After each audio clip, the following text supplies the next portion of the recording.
नमस्कार, मैं हूं प्रभात रंजन और आप देख रहे हैं 11 स्कोप। पिछले दिनों मुख्यमंत्री हेमंत सोरेन जी का आगमन धनबाद में हुआ था और उनके भाषण का एक बाइट जो है बहुत चर्चे में था।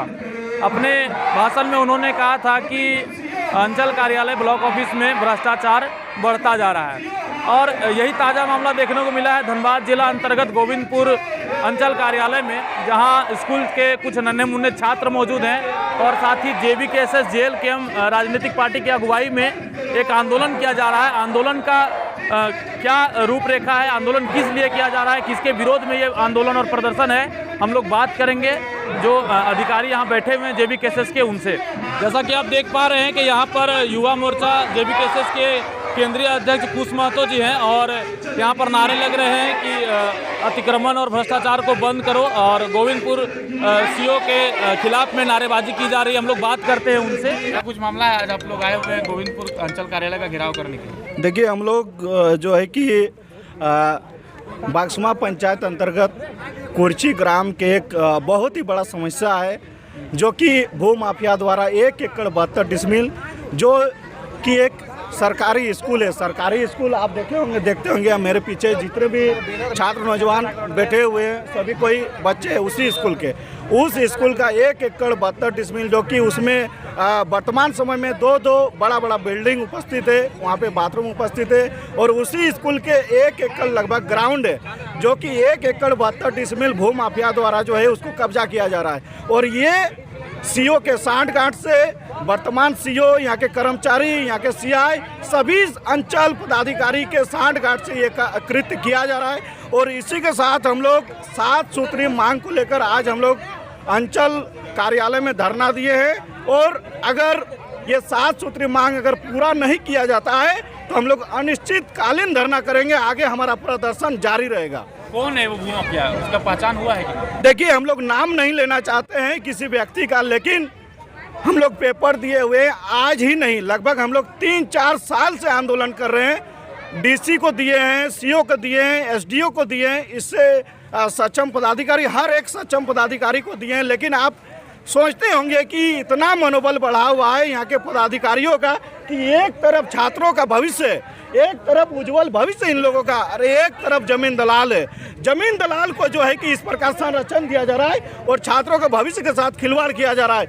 आप देखिए, अगर हमारे इसी गांव के जितने भी नौजवान हैं, गांव के लोग अगर जाते हैं अंचल पदाधिकारी के पास, CO के पास जाते हैं यहाँ के जमीन का रसीद कटाने जाते हैं तो जमीन का रसीद नहीं काटते, लेकिन यही CO द्वारा जो भू माफिया के द्वारा जो कब्जा किया जा रहा है उस जमीन को वर्तमान समय में रसीद काट दिया गया। अभी अगर हम लोग का कोई भी आदमी जाएगा रसीद कटाने के लिए तो रसीद नहीं काटेगा, 100 बार उसको दौड़ना होगा, करोड़ों रुपया उसको जो है कि घूस देना होगा, उसके बाद उसका जमीन का रसीद काटता है और ऐसे भू माफिया को संरक्षण दिया जा रहा है। अब बताइए, वर्तमान सरकार कहती है 4 फरवरी को हेमंत सोरेन कहती है कि जो है कि भू माफिया यहाँ पे अंचल पदाधिकारी के पास, BDO के पास आके यहाँ पे उनके सांठगांठ से काम किया जा रहा है। मैं पूछना चाहता हूँ हेमंत सोरेन से, आप ही का सरकार है, आप ही का CO है, आप ही का BDO है, आपने जनता दरबार लगाया था, जनता दरबार का एक भी काम नहीं किया गया है। अगर हम लोग माफी करने जाते हैं, माफी करने के लिए ओमिन के पास जाते हैं तो ओमिन के नाम पे यहाँ पे 5000 रुपया घूस लिया जाता है।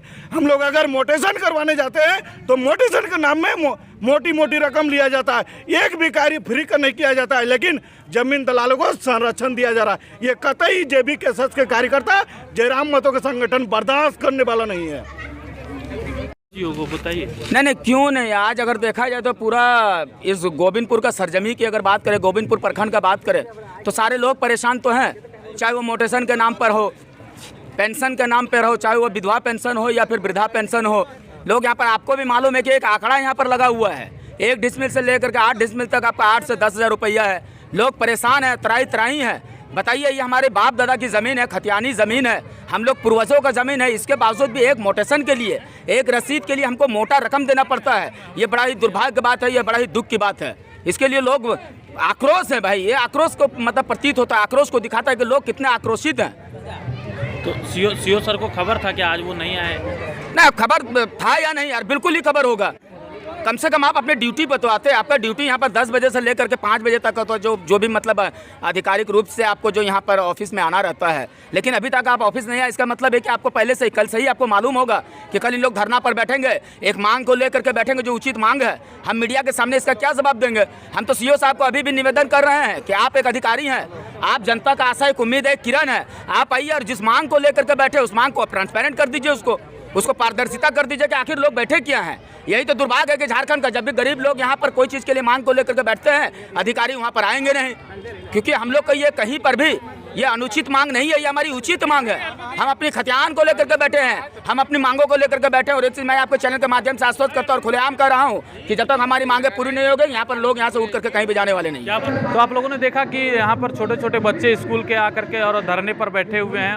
उनका मांग है कि स्कूल में जो अवैध रूप से ज़मीन का जो अधिग्रहण हुआ है उसको खाली किया जाए। और इस आंदोलन के नेतृत्व करता JBKSS JLKM के केंद्रीय अध्यक्ष, युवा मोर्चा के केंद्रीय अध्यक्ष कुश महतो हैं। और आप लोगों ने सुना उनके बातों को, उनकी क्या मांगे थी, प्रमुखता से उन्होंने अपने बातों को रखा और आक्रामक तरीके से। साथी इकलाक अंसारी जो कि धनबाद JLKM के लोकसभा के प्रत्याशी रह चुके थे, उन्होंने भी अपने बातों को रखी। और इस प्रकार के अपडेट्स के लिए बने रहें सहयोगी अजीत के साथ। प्रभात रंजन, 11 स्कोप, धनबाद।